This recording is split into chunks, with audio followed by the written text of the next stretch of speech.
What's up, guys? It's bluetea-TCG back with another Vanguard video. And the subject of today's video is the upcoming cards that we're about to receive in the premium format coming in the set called Premium Collection 2022, which is releasing this summer for the English format. So before we go right into the subject of today's video, which is going to focus specifically on the Pale Moon Stride and its effect on Silver Thorn and Premium, I do just want to give my overall thoughts on the Premium Collection 2022 Strides and G Guardians based on what has been shown so far, which have, as of this recording, all of the strides in G Guardians have been revealed. So overall, my thoughts are this is going to shake up the format in a positive way. I think Bushiroad did a really good job on balancing these strides and making sure that it was going to be something impactful for pretty much most of the clans, as well as giving them something that they don't already have, plus giving them extra utility out of their G zone to make sure that they can navigate around things such as guard restricts, such as denial griffins, and things of that nature. Especially, the fact that, speaking of which, Pale Moon does have access to a really ghetto but technically legitimate denial griffin play from their G zone. So that was really cool. But we're not going to focus on the G Guard in this video. We're going to focus today on the new stride that Pale Moon is receiving, which is called Trinchant Megatrick Leontina. So Leontina, at first glance, I didn't really think she would align particularly with any archetype based on the card art, just looking at the aesthetic. I do think that she was meant to be a generic card.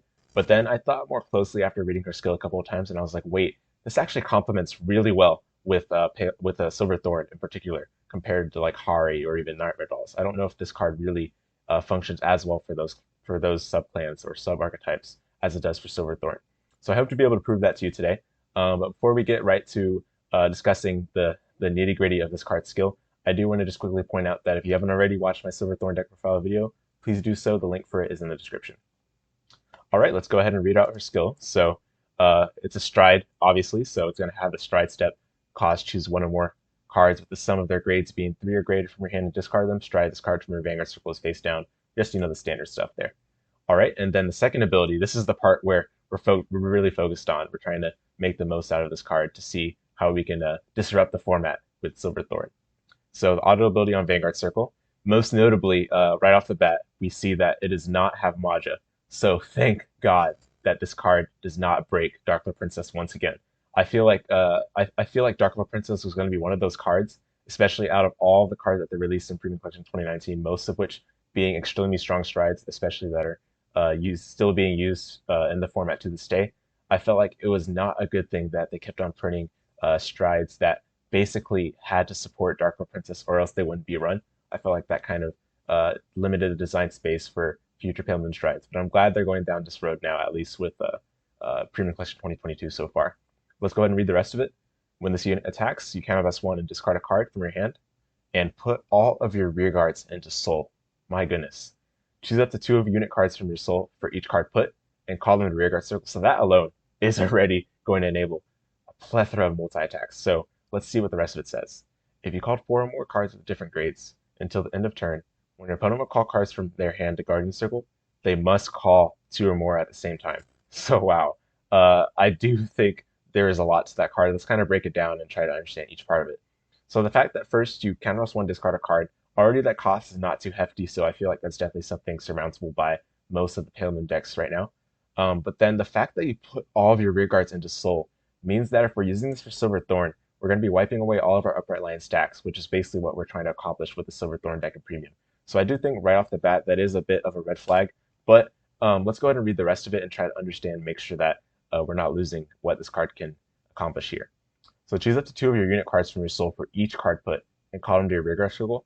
That means that you're basically able to duplicate for each card that you put into your Soul, which is a net plus from Soul. So despite the fact that you put all your rear guards into Soul, you're able to call some out for each one that you put at a double the number. So pardon me, I do think that that makes up for the fact that you do wipe away your upright line stacks because you can basically gain them all back right away, which we'll go over later.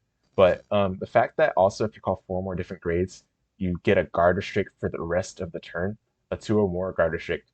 The fact that you're able to get that, I think, is going to really make this card troublesome for a lot of other decks to deal with, especially when made use of properly. So kind of putting this all together, I do think that obviously the potential for multi attacks is great, but also the fact that you get the guard restrict means that you can have real pressure especially with Silver Thorn, which, upright lines are not really able to put real pressure on your opponent unless they have crits, and even then, your opponent could just perfect guard them still.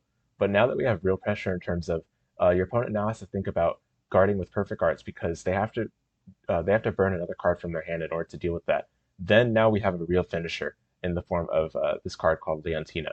So now we're not relying on just hitting 70,000 power in order to kill our opponent. Now we have a way of actually putting pressure on them towards the mid and late game to actually finish them off in a very proper fashion. So I think that this card is going to unlock a lot of the potential in a lot of Pale Moon decks and Premium. So I'm hoping that we start to see those developments very soon. Speaking of developments, I do have a couple of combos I've been theory crafting in the meantime. So I'm going to go ahead and show them for the next part of this video. So right here, our situation is that we've got 4 damage. In the previous turn, we did a Darkwood Princess Eve at turn, and our opponent's first stride gave us 2 extra damage. We did get 2 triggers off of it, so of course we were able to survive pretty cleanly here. I'm not sure if you can see that it's a draw trigger and a critical trigger. It's a little bit of glare. But regardless, we also had to guard with a G Guardian, which we went into Furnival with. And Furnival allowed us to get another upright line into our soul. So this is what our soul is looking at right now. We've got 2 upright lines, which is perfect. That's what we're looking for. Along with us 3 Zelmas, a Selvia, a Lilette, a Dorian, a Lillian, a Marichka, and an Ana, which are basically the key pieces that we need in our soul in order for Leontina to be amazing. And then in our drop zone, we've got we had to guard with, of course, a PG, which we discarded with Selvia. We had the heal trigger that we discarded for the G Guardian, and then we guarded with the lone 10k shield Ana. So now let's go ahead and show our combo here involving Leontina. We're going to start with the stand and draw. All right, we drew into Dixie, so we have 2 Dixies in our hand now. The usual, we're just going to ride into Venus Luquier just to get the Excel again. And this means we're going to draw a card. And we're getting a little cramped here, so pardon the lack of space, but let's go ahead and draw a card. And then we're going to discard a stride cost an OG Luquier, or a G-era Luquier, pardon me. And of course, we're going into Leontina, and I don't have the image for it in a sleeve, so for now, bear with me here, but we're just going to use a face-down Vanguard card as our proxy for Leontina. So now let's go ahead and go into the main phase. So the goal with Leontina is in order for it to be really good stride, we need to be able to pull off the guard restrict with an already filled field, basically. So the goal here is that we want to leave 2 open circles so that we're able to loop a little bit with Selvia, and that way we're going to get enough stacks on our Leontina after having used her skill, plus allowing for that guard restrict to really hurt our opponent's defensive resources. So with that in mind, let's go ahead and start the combo. So in order to accomplish the kind of, winning image that I just described, we're going to go ahead and start with the Dixie, as usual. We're going to call Dixie from hand, and then we're going to use Dixie's skill to put it on the top of the deck and call an upright line from soul. All right, and then we have to shuffle our deck. And the other Dixie is going to be used to call a Selvia from soul so that we can build a little bit of a field with the numerous counterblasts that we have available. And the reason why we have this many counterblasts, again, is because we did Dark Lord Princess Yvette last turn, which is usually a net countercharge after you do so. That, or you'll be able to at least be left with only 1 face-down damage, which is pretty much going to be good for any number of damage that you have, regardless of how much damage your opponent gives you. All right, so now let's go ahead and call the second Dixie from our hand. Put it at the top and call another, or not another upright line, but rather a Selvia. All right, so Selvia can be called anywhere, but we're just going to call it to our rearguard circle here, and then shuffle the deck again. And this is why Dixie, again, is so good. It can go back to the deck, it can start your combos, and it can serve as a critical trigger when you drive check because of how many times it goes back to the deck. So that's really good for this deck, in my opinion. All right, so now that we called from soul, our upright line is going to get +3, and then we're going to use Selvia's skill on place. We're going to counterblast 1, call 2 from soul. One of these is going to be an upright line, and the other one is going to be a Zelma. All right, I hope you can see Zelma hiding in the corner there. All right, so our upright line here is going to get +6, and the other upright line is going to get +3. And now we're going to use Zelma's skill. We're going to put Selvia in the soul and call her back out. So both of our upper lines are going to get another +3. And then we're going to use Selvia's skill again, Counterblast, and call 2 more. So the 2 that we're calling this time, obviously we don't have another Selvia in soul, which is not really needed anyway. But the 2 that we're calling from soul here, one of them is going to be an Emil, 100%. And the other one is going to be a Zelma. All right, so we called 2. Both of our upper lines are going to get +6. So these stacks here are only to put some pre-Leontina pressure on our opponent, just so that they're not just going to, guard without being threatened before the guard restrict goes online. So now we're going to use Zelma's skill to put one of our Zelmas into the soul. And we're going to call out a Lillian. And Lillian usually should be on her own column, but here we're going to call her to the Excel circle just so that we can put some pressure, as I just said. She'll hit 24,000 power, which is usually going to be a magic number. And of course, Selvia is unsupported right now, but it's not a huge deal. We're going to use Emil's skill. We're going to put her in the soul, check the top 5. And really what we're looking to do here is to filter the deck. And yes, we're able to do so pretty elegantly here because we did get 2 cards that we can do so with. And one of the cards we're going to put in the deck, or put in the soul, is going to be the other Zelma. So now we have 4 Zelmas in rotation, which is completely overkill. But trust me, having 4 Zelmas is better than having none. I assure you that. So let's go ahead and shuffle this up. Our deck's getting smaller and smaller. So next turn is probably best to try to go into Fairfield. But let's focus on this turn for now. All right, so now that our soul is a little bit set up again, we're going to move Zelma back, and we're going to call a Lillian from hand. And then our other thing that we're going to do, since we do not have another card to support Selvia here, Selvia is just going to be sitting by herself, but it's no big deal. All right, so now let's go ahead and proceed to battle. So with this, we've got a couple stacks on our upright lines, nothing too substantial, but just something that will make sure that the opponent doesn't disrespect what we're about to do before we actually use Leontina's skill. So let's go into battle. So this column's 26, this column's 24. This is going to, I said column, but this rearguard circle is 24K. This is going to be 15, 20, 29. And this is going to be 21, 30, 35. So 29, 35, 24, 26, and 9. So we can use this 9 to attack their interceptor if they have one.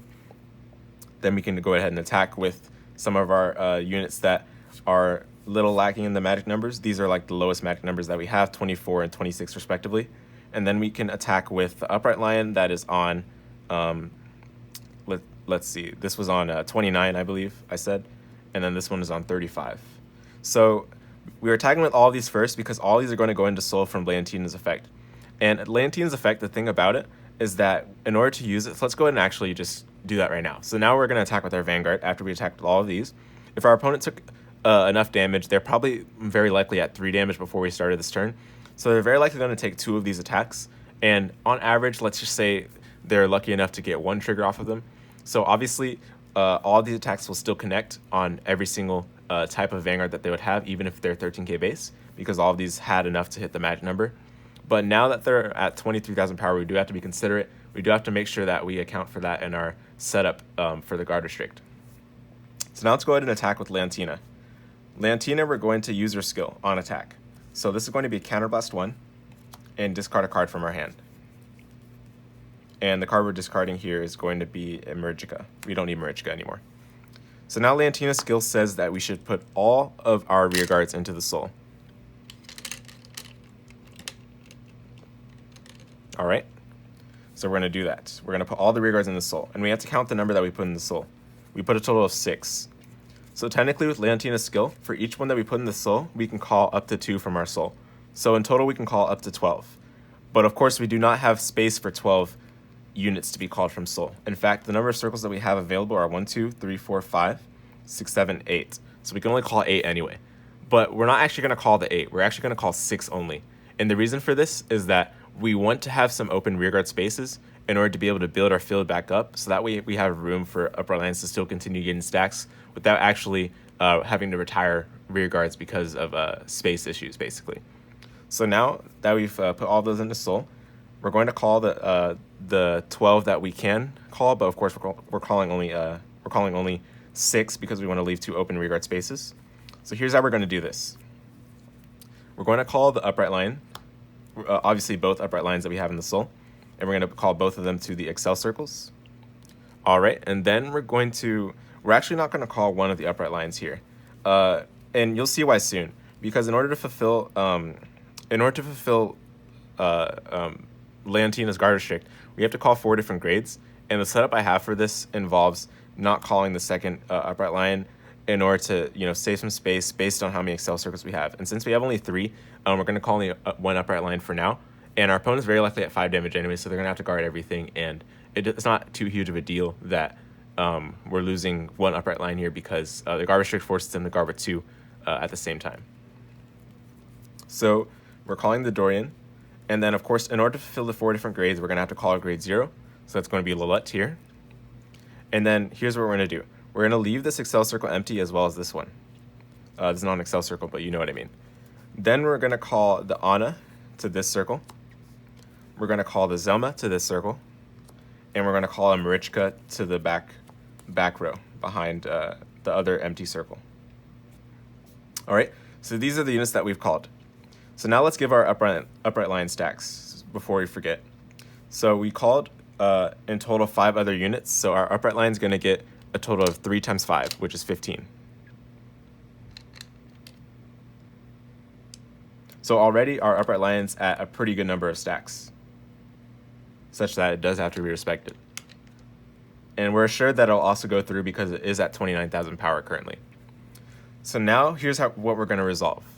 We're going to resolve first the Zelma and put the Dorian in the Soul. The only reason we called these exact units is that we have a 0, a 1, a 2, and a 3, which means that we're able to get the guard restrict online for Leontina's skill. So now we're going to use Zelma's skill to put Dorian in the Soul. We don't need her currently. We're going to call her back out for the end of the turn stuff, but we only called her for now just to get the grade 3 to fulfill the guard restrict condition. So we're going to put Dorian in the Soul, and then we're going to call the upright line that we held on to earlier. So the upright line that we had previously on the field is going to get a +3. So now we've used Zelma's skill. Next, let's use Marichka's skill to call a Selvia from Soul. All right, so Selvia's going to be called from Soul. Her ability is going to go in standby, but first let's go ahead and put the power stacks on our upright lines, +3 to each. We're actually not going to call Selvia above the Marichka. We're actually going to call her on top of the Marichka. And trust me, we will not need this Marichka anymore, but you'll see why later why we're calling her over. Basically, we need to save some space for the rest of our plays. So this is why we're doing it like this. So Selvia's in standby. We're going to use Anna's skill to put herself and Selvia into the Soul because Anna was called by the ability of our Vanguard with Silver Thorn because the heart card and being inherited, the heart card's name being inherited. So we're going to countercharge, and keep in mind Selvia's still in standby. The next, we're going to use Selvia's skill that was in standby. We're going to counterblast 1, and then we're going to call 2 cards from our Soul to rearguard circle. First thing we're going to call is the Zelma to where the Selvia was earlier. And then the other thing we're going to call is another Zelma that's going to be on the Excel circle.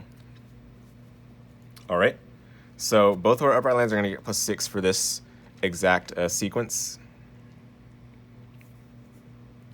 All right, and then we're going to use the Zelma that's on the Excel circle.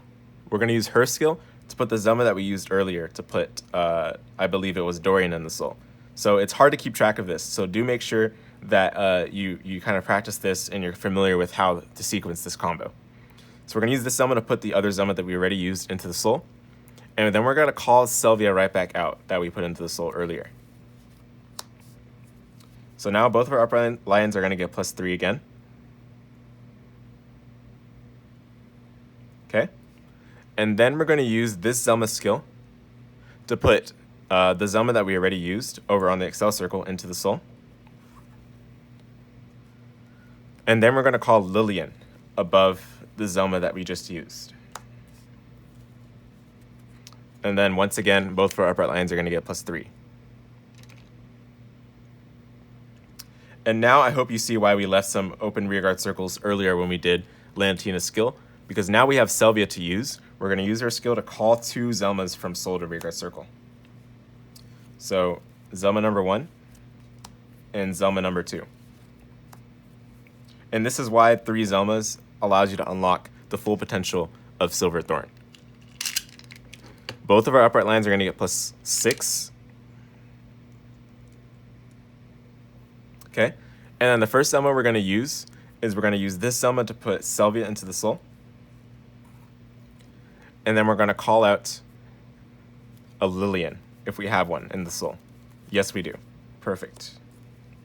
Both of our upright lines are going to get +3 again. And then finally, we're going to use this Zelma to put this Zelma into the Soul. And guess what we're going to call out? We're going to call out the Dorian that we've been holding on to in our Soul all this time. And then finally, both of our upright lines are going to get +3. So now looking at our stacks, obviously the first upright line is going to have a lot more stacks than the second one that we called out after we used Leontina's skill. But look at how many stacks upright line was able to get still, even though it wasn't called out as early as the first one. This upright line was able to get, let's see, 6 times 5 being 30, and then plus another 12 is 42, 45, 50, 59. 59 and a guard restrict. This upright line is going to have 24, 27, 32, plus 9 is 41. This upright line is going to have 41, but remember, it's a guard restrict again. And we're able to do our 3 drives, which we haven't even done yet, because we were trying to finish off all the auto abilities in standby after we did Leontina's skill. Dorian's going to have 17, which won't connect against a Vanguard that already has a trigger on it, but totally fine, not a huge deal. We can get some triggers on it to hopefully get it up to a power that will push through. And then this column for Lillian is going to be 26. This column for Lillian is going to be 26.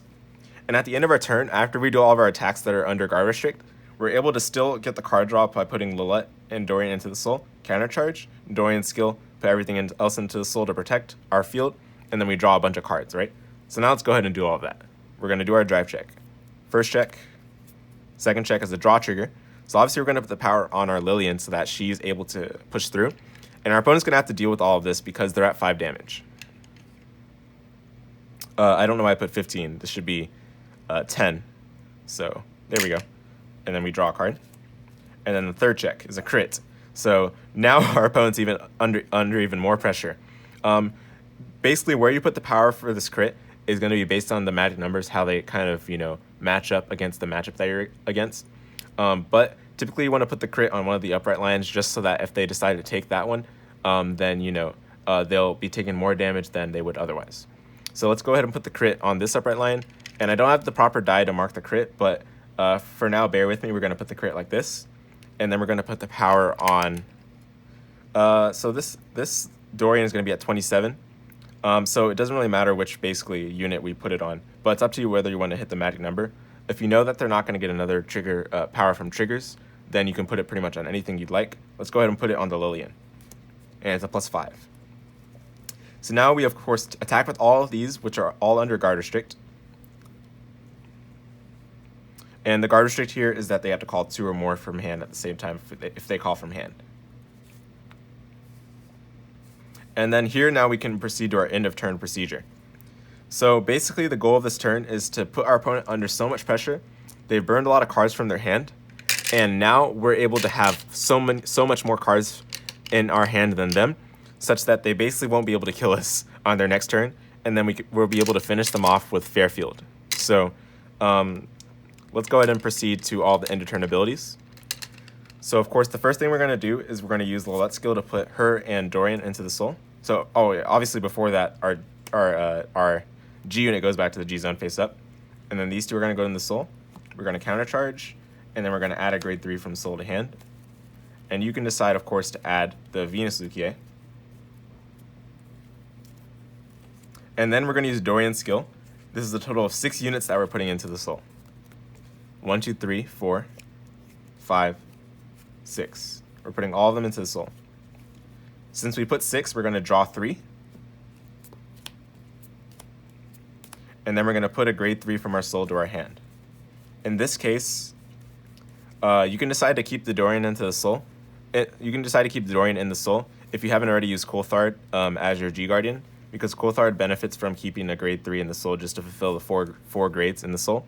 So you can decide to add Dorian because of that, or you decide to keep her in the Soul because of that, or if you just want to have more cards in hand to intimidate your opponent, you can add Dorian to hand, which is exactly what we'll do actually, just for the sake of it, you know. So now let's count the number of cards we have in hand. 1, 2, 3, 4, 5, 6, 7, 8, 9, 10, 11, 12, 13 cards in hand. And specifically what is in our hand, we've got a bunch of 10k shields, a heal trigger for G-guarding, a PG, a 15k shield, and another heal trigger for G-guarding. Plenty of grade 3s as well to kill them off next turn. And looking at the number of cards in deck, there is a requisite number of damage that we can take. We can basically only take 1 more damage and then draw for turn, ride, and then draw off the Excel.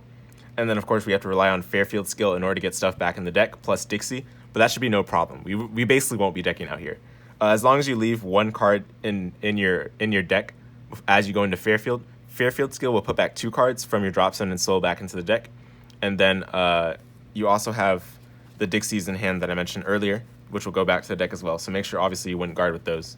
But all that considered, and we do, of course, have a Barking Dragon in our Soul to be able to put back in the deck for Fairfield. But basically, I think, Leontina, I hope I've proven to you that this card is definitely of extreme value for Silver Thorn, the Silver Thorn premium strategy. And I hope that this combo kind of gave you an idea of the full potential of what Silver Thorn can achieve with all the new goodness that we're getting in Premium Collection 2022. So yeah, I hope that Leontina combo was helpful in terms of giving you some insight into what we can accomplish with the new toys that we're going to have available in Premium Collection 2022. If you enjoyed this video, please consider subscribing. It really helps out the channel. Thanks so much for watching. I hope to see you in the next one.